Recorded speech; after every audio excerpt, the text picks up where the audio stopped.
Ladies and gentlemen, welcome to the Pies Presser. Tonight, we will discuss the injury report, see where Jeremy Howe is at. From there, we go into the Predictor 23, an update on Jack Silvagni and the Pies chasing a ruckman from Hawthorn in the case that Darcy Cameron does not sign on at the Pies. It's time for all things black and white.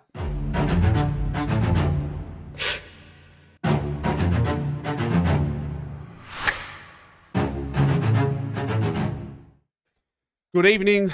Welcome. Tonight is always one of the nights that I typically look forward to in the working week. That's because the injury report comes out and we get to have a little bit of fun around the Predictor 23. So we'll go through the injury report first and foremost. And from there, we can do the Predictor 23. We can talk Jack Silvagni. You guys want to talk Ned Reeves.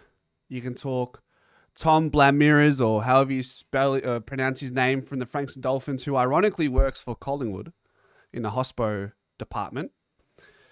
And yeah, whatever conversation you want to spark up, let me hear it.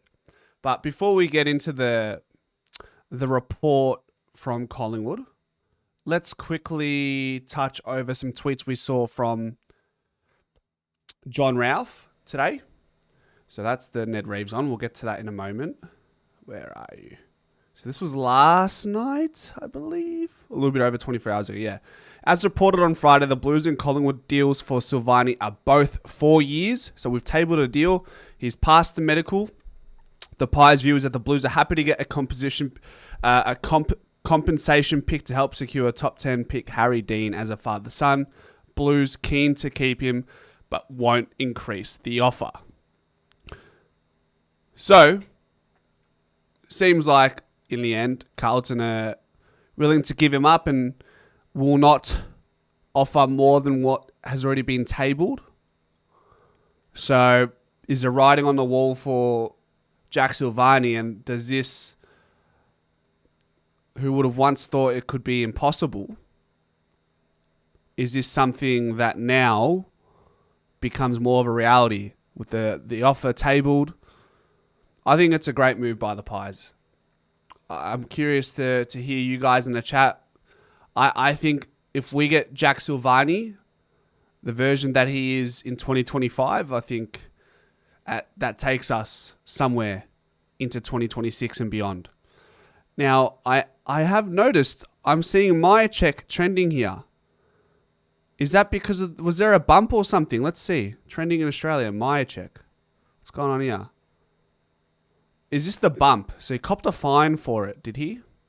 There he is. Yeah. Interesting. Look, I never get too caught up in that whole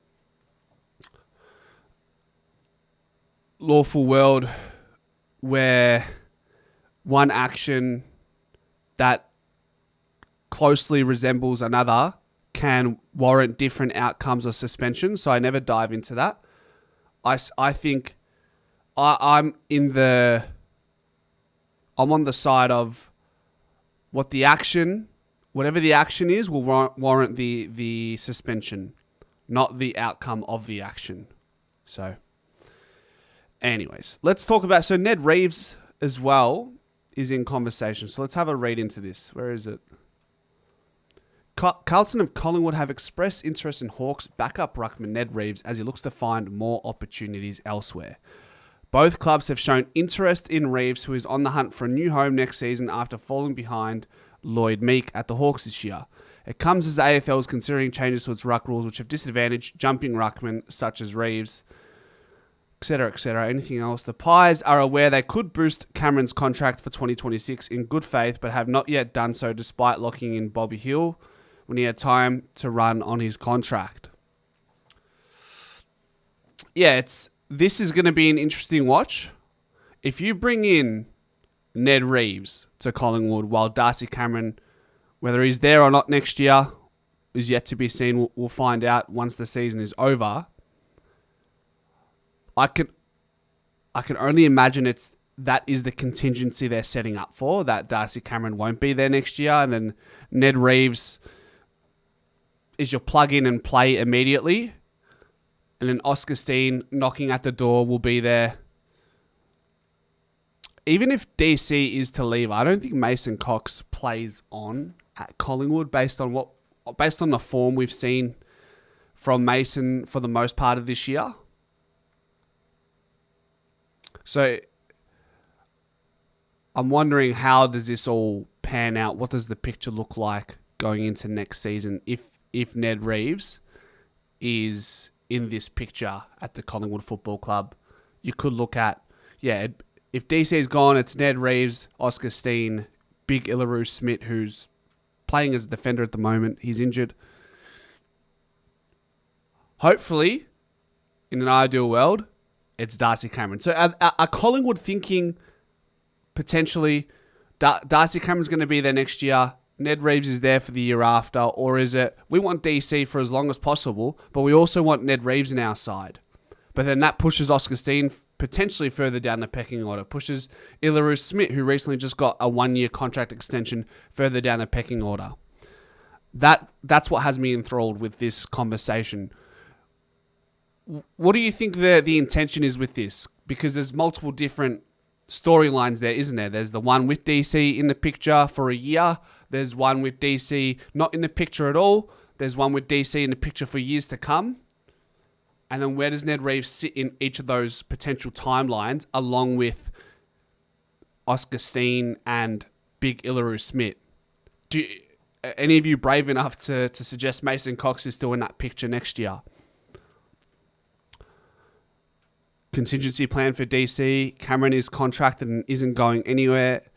So was Dan Houston, Peter. DC wants to stay. He needs to be paid well. How are we all, by the way? Sorry, I went straight into the show. Southeast, Melissa, Mello, Nicole, Stephanos, Mello, Boomer, Harry, what's going on, big dog? BC, Tim Nelson, Benny Zero.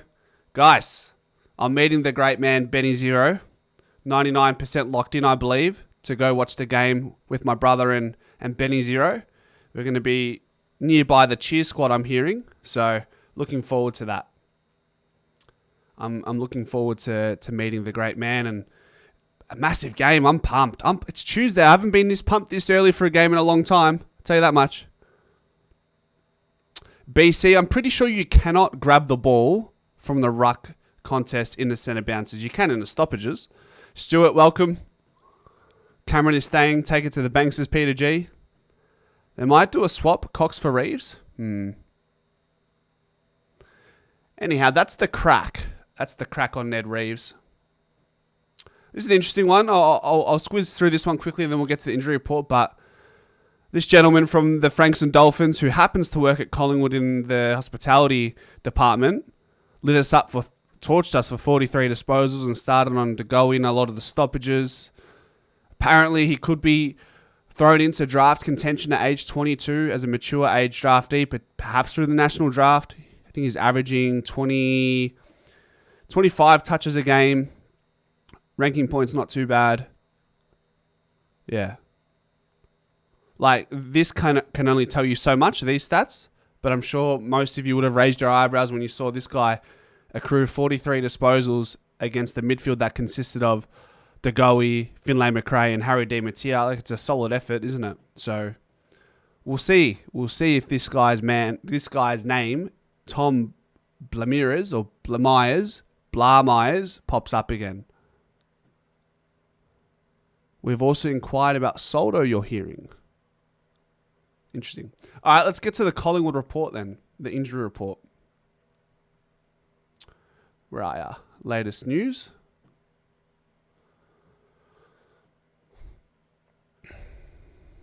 All right. Lockie Sullivan, as most of you would have known by now or heard by now, is out for the remainder of the season, suffering a high-grade PCL injury, which is extremely unfortunate. He has pretty much been a mainstay in the side throughout the course of the year and been a real good role player.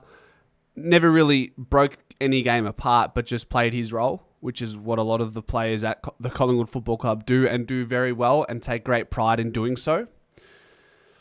What does that mean for Lachie Sullivan in 2026, given he's out of contract at the end of this year? It does makes things tricky. It sure does make things tricky. So you got Sullivan out,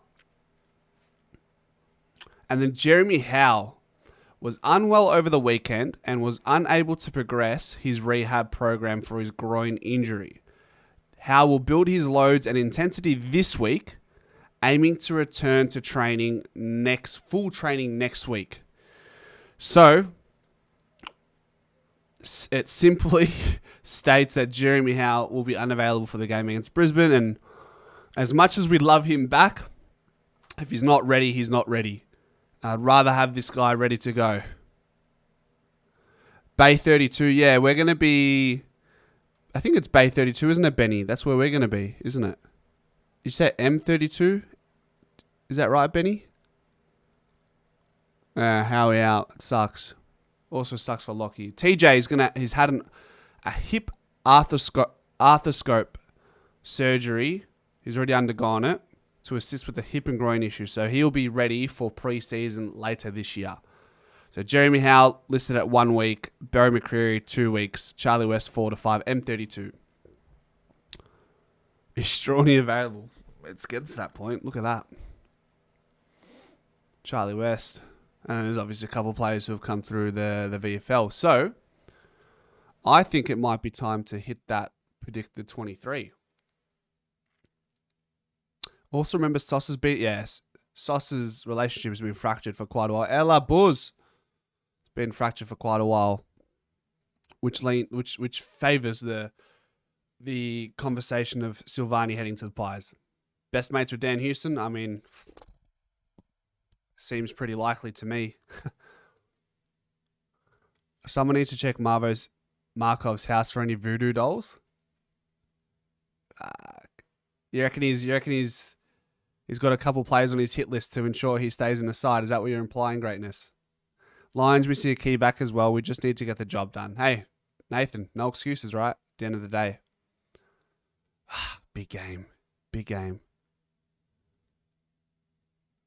Injuries are starting to get better. Yeah, just looking at the list, just having a second glance at the list, it's like, all right, outside of Jeremy Howe and Beau McCreary, you'd probably say the rest of the players are borderline fringe players, so it's not the worst thing in the world. But shall we get into this predicted 23, which is what most of you would be here for anyways? I'm going to do the introduction to the recording for the video after the fact, for the post-production,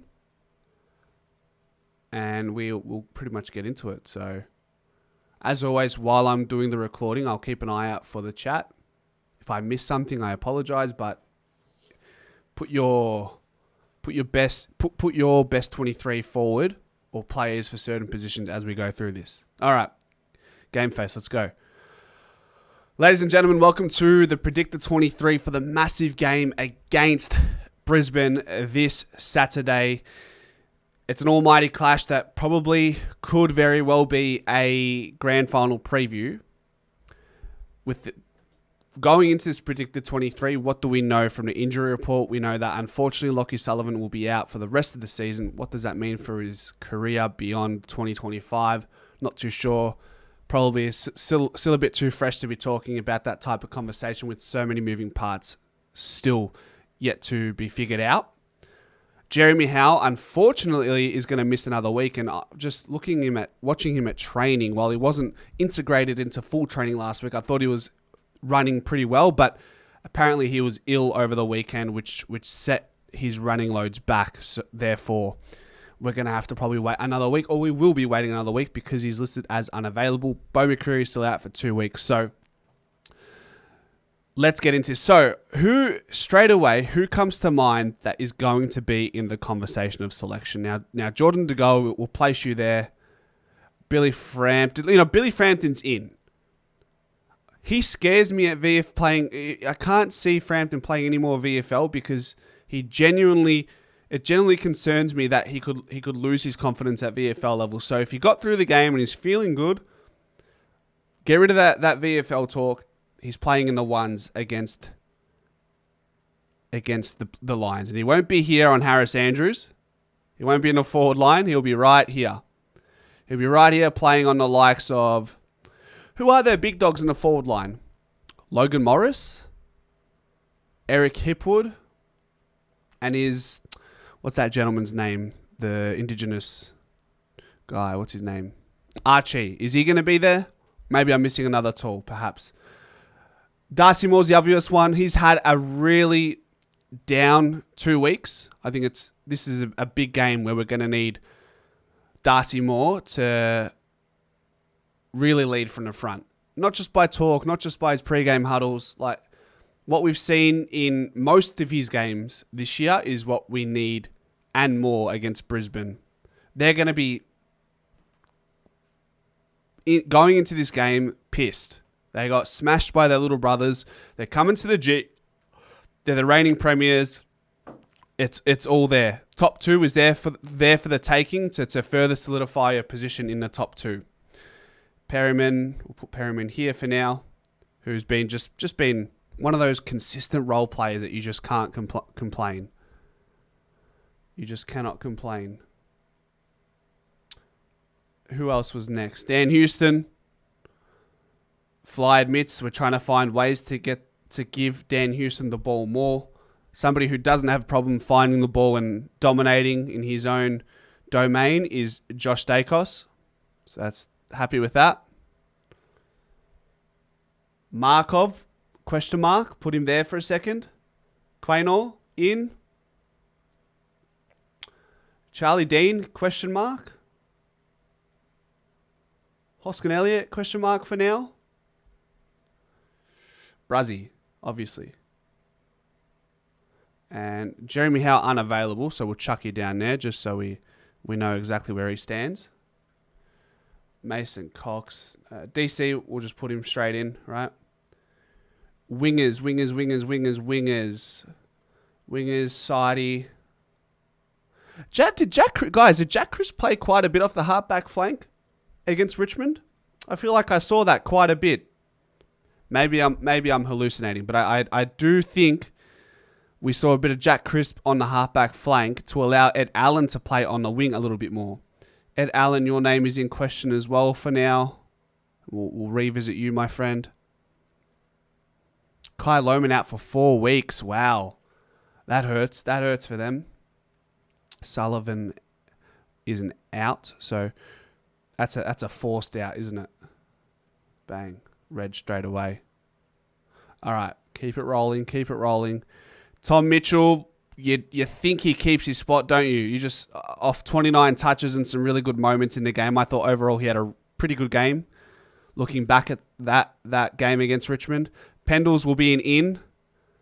So that's a certain in. And then Nick Dacos, just off the back of the highest rated game for the season, 43 or 42 and 3.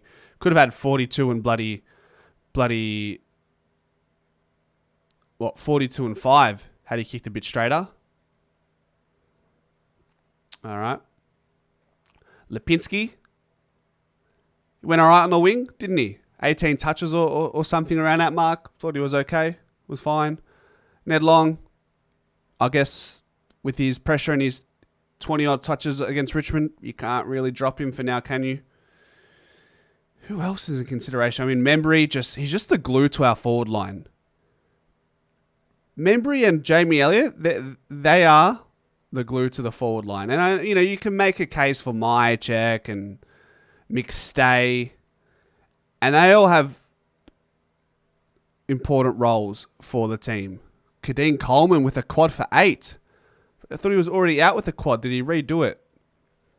But there's something about Membry's presence that just gives me a little bit more peace of mind with this forward line. It's weird. It's hard to explain. I think, guys, Bobby Hill that's the most obvious in this week. Norm returns against his old foes, where he pretty much had his career game in that grand final in 2023. So what a game to bring him back in. This is where it gets interesting. Put McCreary over there for now. Lockie Schultz is a lock. Lockie Schultz lock. I'd love to have this guy back, man. This guy would be so handy. Like that pressure,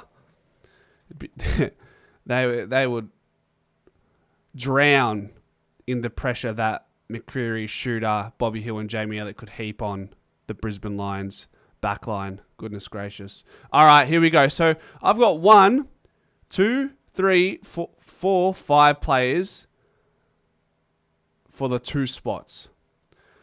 Guys, I'm thinking this. Here's why. Here's my reasoning why I'm thinking this, the Goey sub. The main thing for me is our VFL side play on a Saturday, as to do Collingwood's AFL side. Therefore, whether you play him in the VFL or AFL, the only difference is there's 2 differences. The intensity, which is at the forefront of your mind when you think the difference between VFL and AFL. But there's also the side where you can limit De Goey's minutes in the VFL much more than you possibly could in the AFL. The only risk with De Goey as a sub in the AFL is if somebody gets subbed out early, he might have to play more minutes than they were projecting. But the question for me that I'd like answered, which we probably won't find out until tomorrow's main training session, which I'll be there for. How did De Goey pull up from that game? 3.5 quarters, a lot of midfield time. We haven't seen De Goey feature in a midfield that much all year, albeit at VFL level. That's my only question. Did he pull up okay? He trained today. Yes, light training session, fair enough. But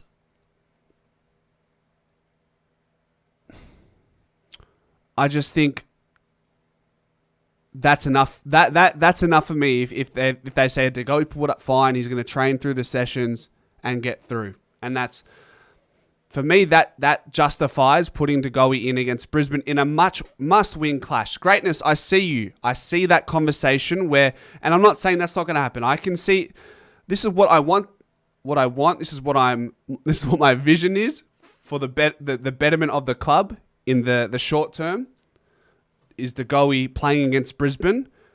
I can see the argument for the thing is, if we're playing this Saturday going into a game against Hawthorn, then if you don't want to play De Goey in the AFL, I don't really think you should play De Goey in the VFL leading into a 5-day break against Hawthorn. So it's either De Goey plays against the Brisbane Lions, potentially rest him against Hawthorn.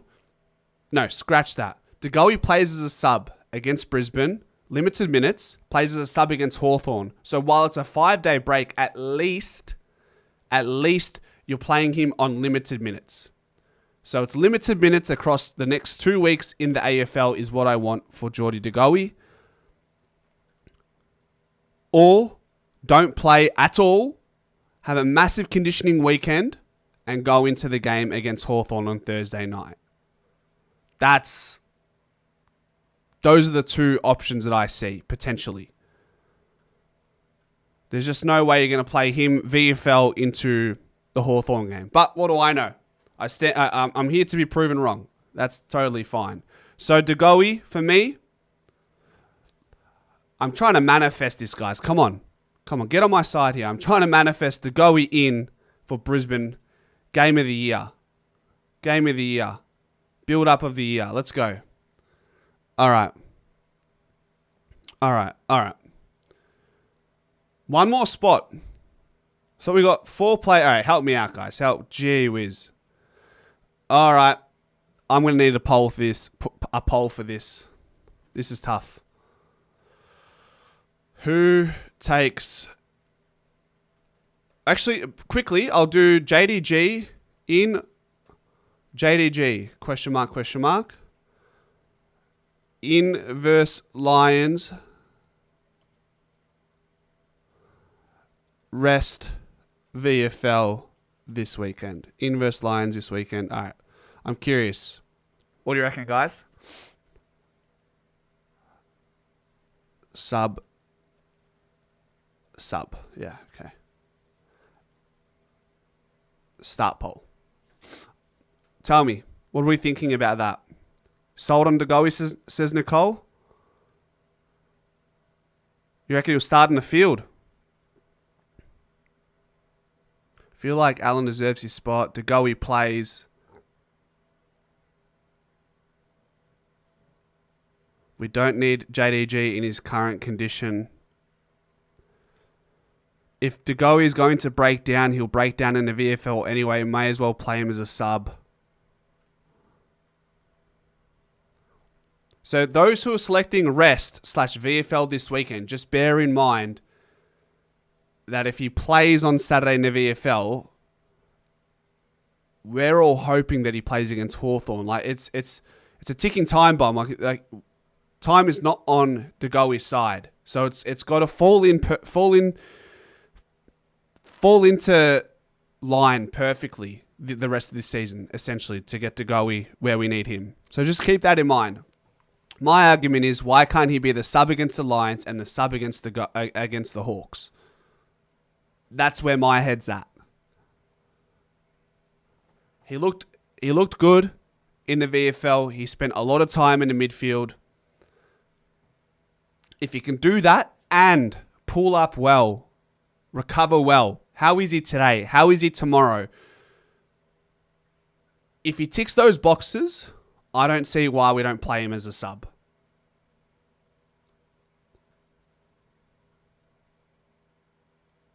He needs to play at some point. May as well be this weekend. I agree. Give him another run in the VFL. Stewie, welcome. I think Will Hoskin-Elliott takes last spot in the 23. We'll get there in a sec. Can you afford two guys who haven't played a lot of footy against a rampaging Lions? Who are you referring to? Bobby Hill and Degoe? I wouldn't be stressed about Degoe. I wouldn't be stressed about Bobby Hill or Frampton. I can understand. Are you talking about Tom Mitchell? If he plays, he starts. It could be up for...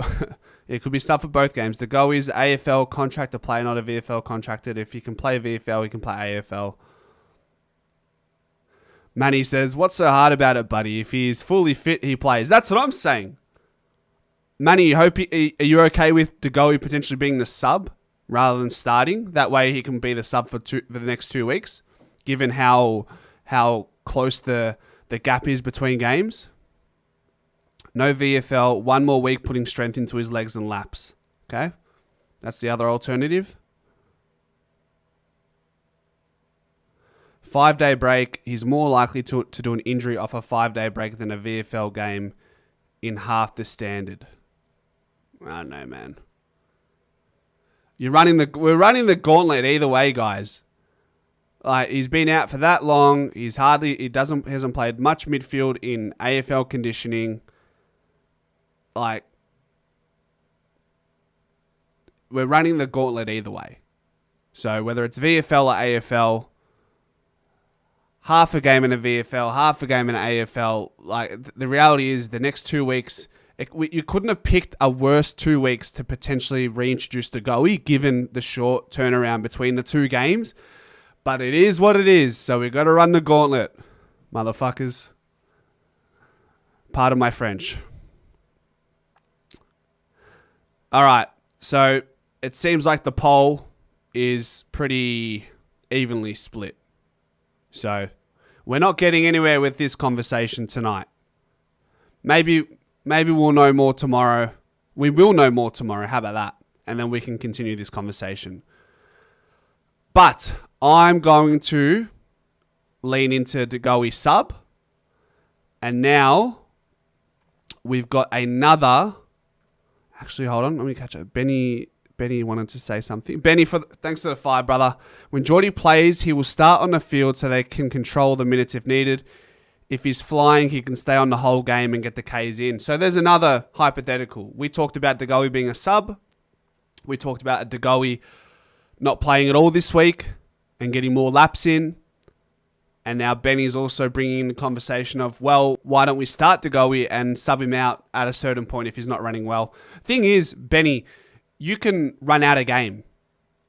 But if you lack the conditioning or you have soft tissue history, you can get through a game and not realize that you've done something or you've pulled up lame until days after. That's the risk in reacting to your body in live play. Whereas if you're listed as a sub, at least you know, yep, okay, you're going to be playing limited minutes whether you like it or not. That's the safeguard. Joycey, love your work. Hey, appreciate it, mate. Thanks for the 3. I appreciate the support, brother. Daniel Joyce, good man. All right, let's do this next poll. Greatness.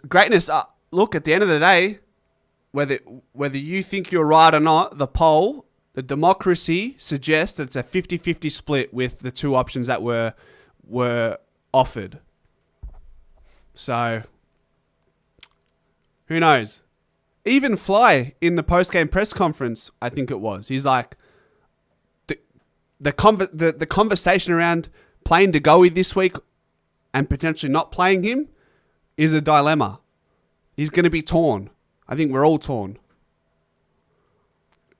All right, let's do this poll for the last spot. This is tough. Who takes the last spot? Hoskin Elliott, Markov, Dean. So to me, the obvious one that's out, unfortunately, will be Ed Allen, right? They're not super tall. They're not like an Adelaide. I think we've got enough wing coverage with Sidey, Crisp, and Lipinski. I reckon Ed Allen could potentially be in trouble. It's out of Will Hoskin Elliott and Markov. That's what I'm thinking. Hoskin Elliott, he had a down game against Fremantle. No, he came on as a sub against Fremantle. He was down against Gold Coast. He kicked 2 goals against Richmond. So I can see that being a pretty fair argument. Pendles. So Pendles is in. Who else is in so far? Or who's out? Hold on. Slow down, Cass. Who's in? Bobby Hill is in as well. Could see a number of changes, which it's not ideal this late in the year, but I suppose it is what it is. Anyone else here? Frampton. There we go. So that's already, that's 1, 2, 3, 4. We could have 5 changes. That's crazy. Hoskin bench, Allen sub, JDG shouldn't be playing. That's the alternative, greatness. Guys, that's the alternative. Wow, Hoskin Elliott clear. Not a single vote for Markov. Come on. Can somebody for the lols just select Markov? 0%'s a bit sad. Come on. I think he deserves a little bit more than 0%. Come on. Let's be fair. He was good when he came on, wasn't he? He had a bad game against Fremantle, I understand, but besides that, he's been okay. RJ, come on, mate. 6 p.m, brother. 5 changes is huge. Is Cam Rayner in for Brisbane? He should be, shouldn't he? Rowan Steele? Nah, don't think so. All right, so it's quite clearly... someone voted for Markov, which is great. All right, there you go. So, Will Hoskin Elliott, right there. Benny, thanks to the 5 again, my brother. Starting on field will give better indication of his limit. If he only plays a quarter or so and pulls up good, we don't really know. Need to know for September. I see what you do. I see what you're saying. Starting on the field. The thing is, I just think it's unrealistic, Benny, to hope that DeGoey can play a full game against, or 3 quarters against Brisbane and then back it up against Hawthorn. Unless you're suggesting that he plays against Brisbane, rests against Hawthorn. But I thought we were past the whole... Aren't we past the whole management side of things? I would think as soon as DeGoey is injected into the AFL side, I think he gets through all the way through to maybe the Melbourne game. Maybe he gets rested there. But I'm looking for continuity in DeGoey over the next few weeks. Fly rarely makes... BC says Fly rarely makes a lot of changes. Well, I feel like Fly has had a lot of unforced changes in this second half of the year. Wouldn't you agree? He does maybe When it comes to unforced changes, I understand. Maybe he's a little bit more reserved. But I think when it comes to forced changes are forced changes, and that what will be will be. What if he starts and gets subbed off? But like, if he starts, you're asking to play at least 3 quarters, in my opinion. Silvagni, Yanni, your boys Frampton and Markov. Yassel File. If he plays this week at all, he will play the Hawks in full and the rest of the games. Ooh, here we go. Jeremy Howe will be back next week, hopefully, Chris, based on the Collingwood report. Play full game if he breaks down, better now than September. If he breaks down now, better now than September. But if he breaks down now, he potentially won't be available for September. This is, we're all, obviously, we're living in the world of the future right now, but it's always a bit of fun, isn't it? He won't change 5 players. Well, all right, well, who are the... Charlie, there's no way Charlie... I don't think Charlie Dean stays on the side. He was good against Richmond. Probably his best game for the clubs. And Sullivan's a forced out. Pendles has to come in. Frampton has to come in. Hill has to come in. Was there 1, 2, 3, 4? Yeah? 4 changes. So there's 3 definite changes that need to happen. And then this one is questionable, whether you want to go through with that or not. So at the very least, you're going to see 3 changes. 100%. And this is one of the hypotheticals. This is one of the ways. So we can either see this. You'll either see... Why is this going red? There we go. All right. So I feel like we'll either see this or perhaps we will see maybe that.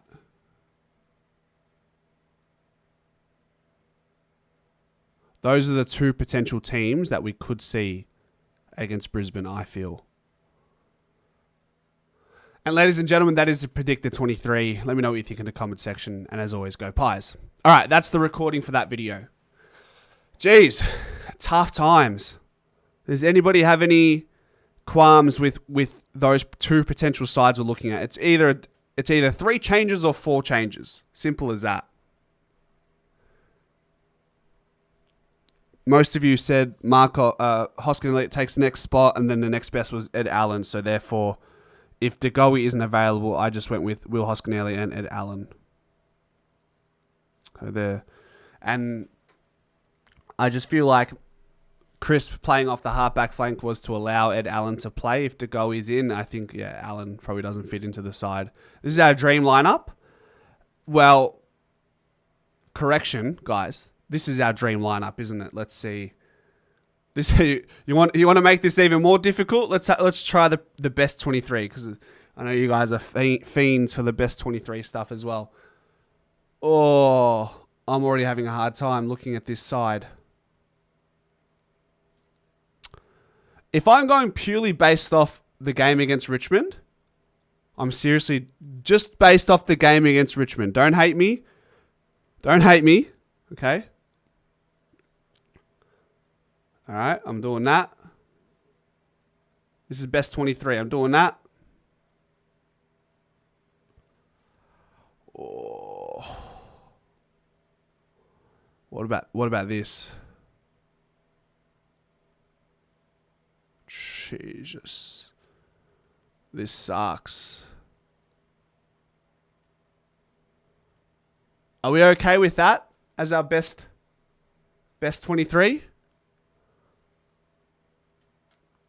If we are fit, Murphs, if we are fit, is this our best 23? I'm keeping Titch here. Just recency bias against Richmond. I thought he was a little bit better than Ned Long. And this guy's proven in the final series. I'm sure most of you, if we're basing it off Richmond, don't have any dramas with that right now. I'm still going to say if he's not fit and ready, don't bother playing him anywhere. Any doubt, you're out regarding DeGoey. Drop more for Howe. How long is Jeremy Howe and McCreary out for? Jeremy Howe is out for another week, and Bo McCreary seems to be 2 weeks. Michali Yasufile. Yep, Stu, I've answered your question. We haven't progressed him to break him down by rushing 4 weeks before pre-final. Ella Malakazizi. Your prediction for Brisbane is Payne. Cleaner with the ball than Ned. Long over Titch. Their best 23 is heartbreaking. That best 23 is heartbreaking but so strong. Someone's going to get John Nobled at the end of the day. I think we all know that now. There's a Rocky 3 reference, huh? Showing your age, Stewie. Titch is not better than Ned Long. We need players like Maynard that hurt the opposition. So is that a non sequitur, Mr. N Times? Titch is not better than Ned Long, full stop. We need players like Maynard that hurt the opposition. Is that a non sequitur, or are you tying in Ned Long to resembling a similar game to Braden Maynard except in the midfield? Can we play JSOS this week?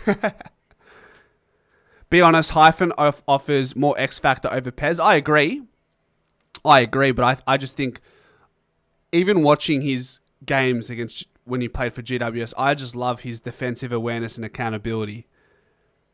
Is Hoskin Elliott a bit more of a prettier player in the air, kicking goals and taking good marks? Yeah, probably. But I think it's a good call, but I still think Perryman just does the little things better than Hoskin Elliott and more consistent. Lipper starts, too important to be the sub. Okay, greatness. So in the field of this best 23, who are you putting as a sub in our best 23? Who's going to be the sub in this best 23, my friend? Titch out and Howe in to give more rotations to the backline, or nah? Titch out and Howe in. How do you mean? What do you mean? The coach thinks Mitch ahead of Long as he got coaches' votes at the moment. But there you go.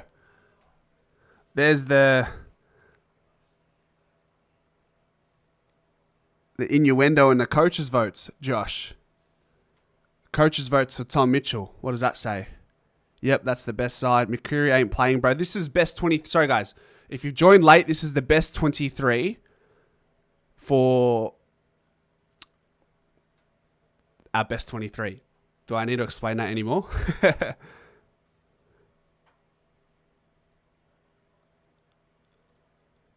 I like Long's consistency and versatility.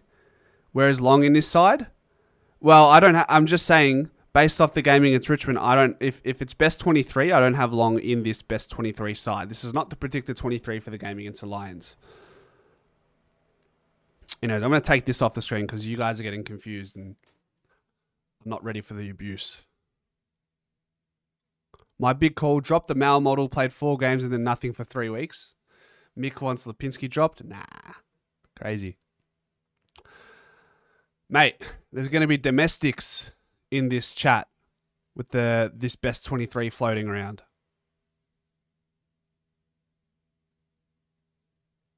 You reckon Bo or Degoe as a sub for best 23?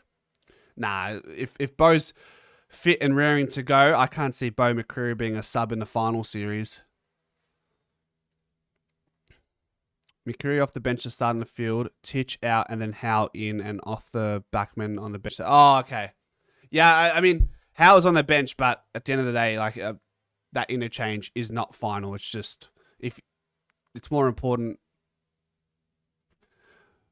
What's more important is who are those selected 23, and then secondary is, all right, well, who's on the bench, who's starting, who's centre half back, who's full back. Like I should probably focus on that more when we're doing the predicted 23 and best 23. But normally as long as if you're on the field, you're gonna play. Bo's a sub. Is that a joke? Yeah, Bo's way too important for pressure. Bo starts. Degoe. If Degoe is fit and firing in the final series, he's not going to be my sub greatness. I think you've cooked yourself here. Lipinski sub. Do a stream called The Undroppables. In my opinion, what if we have Will Hoskin Elliott as a sub and take Tom Mitchell out? For the best 23 Baz or for the predicted 23? In my opinion, Houston does not deserve best 23. You know, Dan Houston's magnet has not been in question for me all season long.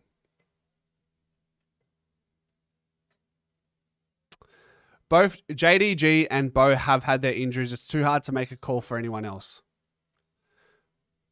All things even, all things healthy and fit and firing in that world where we're living in right now, in the future, DeGoey, Bo McCreary start in the finals. Simple.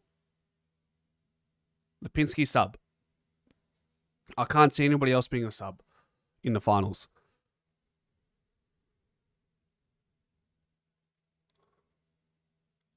Houston was good second half. Houston will be mega in big moments. Trust me, that's what we all hope. That's what we all foresee. Now, whether it's this year, look, he's not playing bad enough to drop him, and he has that potential. He has that ceiling to go bang in the final series. So I'm here for it. I'm here for it. Greatness. I am assuming everyone will be fit and firing for the sake of this best 23. Theodorakid, and if you employ someone on a massive contract, does that make him best 23? Not sure he has lit the place up. He hasn't lit the place up yet relative to his contract. But what's important to ascertain in 2025 when you wear the black and white, you come in and you're not there to stat pad. Could Houston find the ball more? Yes, but there is an element of, all right, well, like I've made this point many times before. Maybe players in the team are more acquainted with giving the handball to Josh Dacos, finding Jeremy Howe, who uses the ball well, Bruzzy, good ball user, Quaynor takes the game on, Darcy Moore. So in other teams where, take last season, for example, when Josh Dacos went into the back line, you're giving him the ball because you look around and no one's using the ball well in that time period. It's probably a bad example, but maybe look at St. Kilda. You're going to feed Jack Sinclair or Naz the ball every single time, but with the way our defenders distribute the ball off halfback and even the deeper defenders, we're pretty confident. Even Frampton's been using the ball well. So Houston doesn't demand the ball like other players do in other teams. Josh Dacos has that respect because he's been at the club for 6, 7, 8 years. So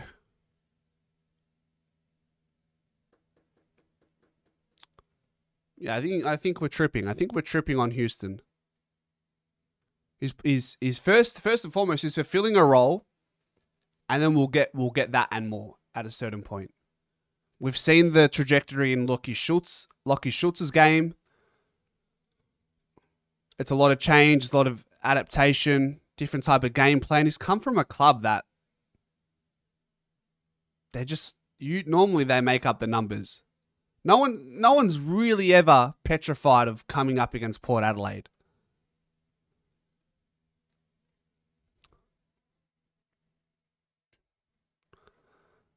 Houston has 4 games to pull his finger out of his expensive ass. I reckon, yeah. You guys just patience. He's brewing. He's percolating slowly. He's warming up slowly.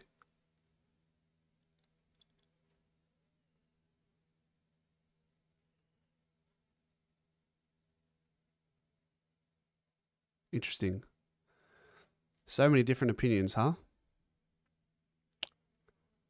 It's fascinating.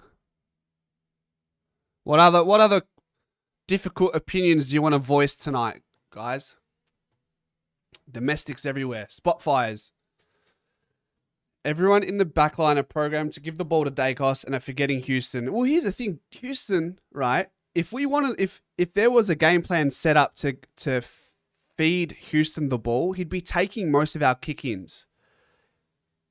He's taking less kick-ins than he did at Port Adelaide. He's getting less handball receives. Fly admitted we've got to find ways to involve Houston more with his ball use. You got to remember, he's had injuries as well this year, suspension. It hasn't been a smooth sailing season for Houston.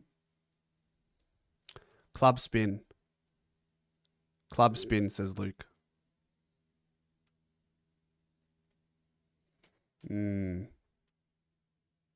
This Houston hate needs to chill. You'll be loving him come finals time when he's saving our ass in defense.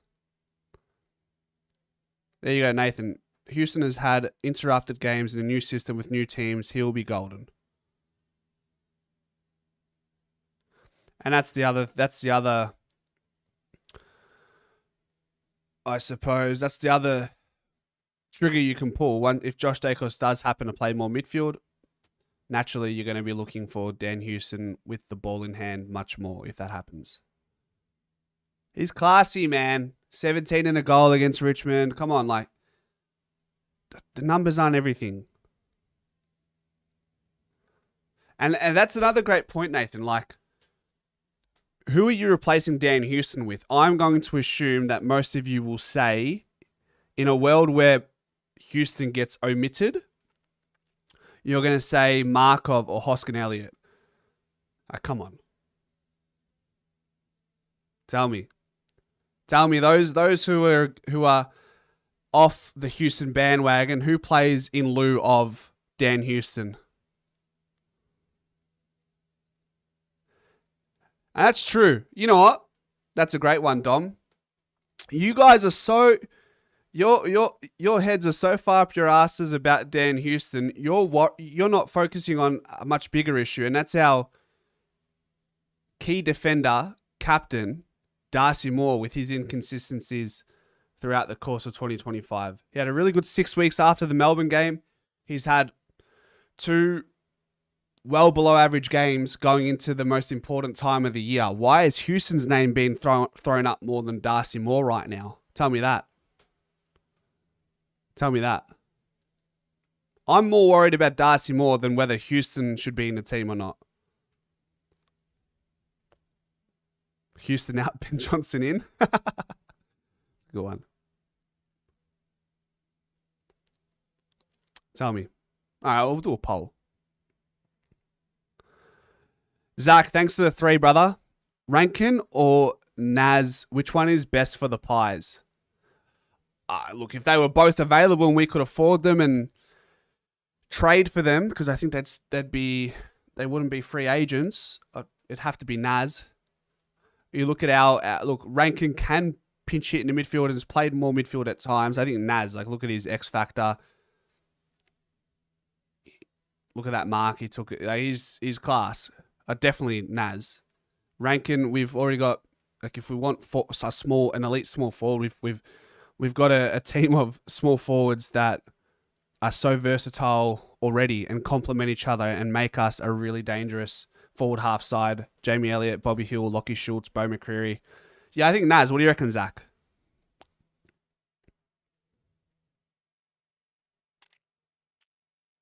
Darcy Moore is a victim of availability circumstances. So a lot of you guys do highlight that Darcy Moore's only not playing well because certain players aren't around him. But do you say that about Nick Dacos or Scott Pendlebury, Harris Andrews? Harris Andrews, for example. Sam Taylor. Are we making the same excuses for those players?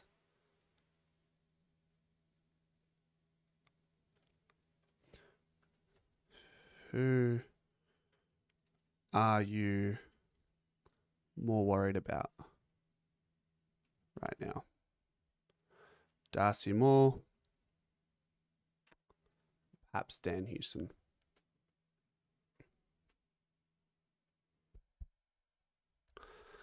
No excuses. He's the captain. Darcy will be fine. He just needs Framptons in to play his part. I think at times he tries to play both roles and loses his potency. The following would be better at halfback than Houston. Will Hoskin Elliott, Markov, Parker. We could also try Di Mattia or TJ Ryan if not injured. You lost me there, Luke. When you say any of those names above Dan Houston, any Any validation that comes with your name in the chat is gone, man. It's gone. It's gone, bro. Come on.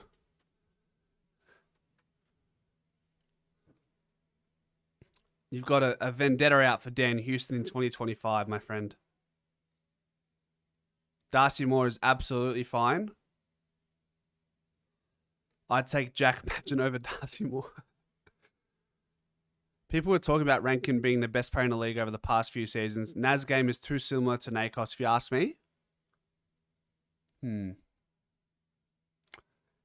Yeah, Naz is great off half back. Probably more of an outside midfielder, but I mean, he can take marks. It's probably something Nick can't do. He's a bit taller. I think surely if you had the choice, you'd rather have Naz in the side and make it work with Nick Dacos. It's not one or the other. Surely not. Good point, but being the only tall is very difficult in a strict system-based defense. But, Nathan, what about when Billy Frampton had to do it pretty much on his own? For the most part.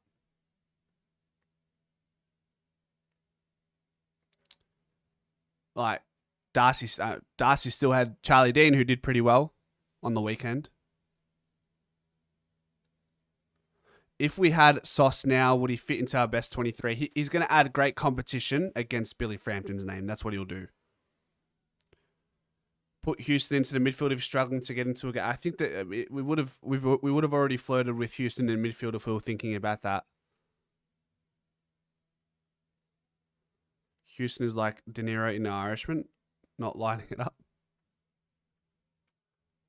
Most of you are more worried about Darcy Moore than Dan Houston, by the way. Darcy Moore has been good this season. 2 bad games in a row, and everyone is calling him shit. It's just a pertinent conversation, Marvel Man. 2 games in a row he's been poor, very poor. My biggest issue for the longest time with Darcy Moore has just been when he has shockers, he has fucking shockers. And having 2 shockers in back-to-back weeks leading into a final series, I just hope he rectifies that. I'm not saying drop Darcy Moore. I want him to be the best player that he is. And when you look, guys, remember those 6 weeks after the Kings birthday clash, he was playing like all Australian Darcy Moore, but he just like, it's so volatile sometimes.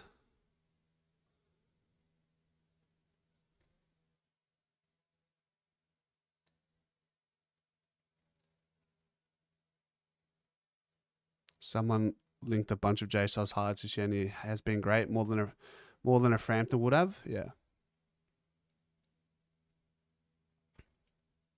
Houston played midfield for Dan Houston at times. What does at times mean? Let's actually dive into that very quickly. At times means not much at all, right? It means tried and passed it and failed the test of playing as a midfielder.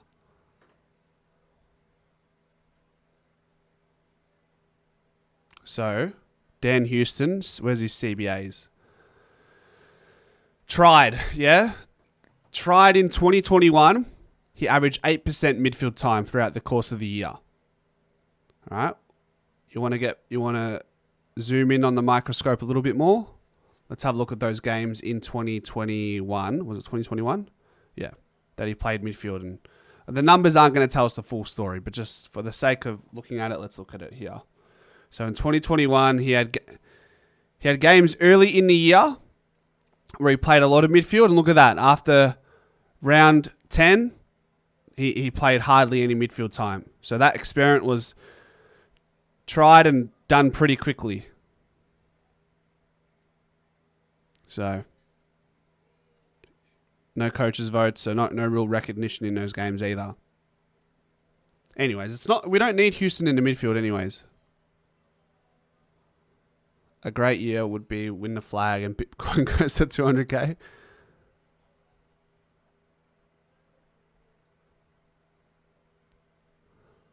Do you agree that all players who play in the season... Oh, I mean, Stewie, that's not an argument. I feel like all players who play maybe... Couldn't be asked. I think anybody... If you play more than 5 games in a season for the team that eventually goes on to win the flag, I think they deserve a medal.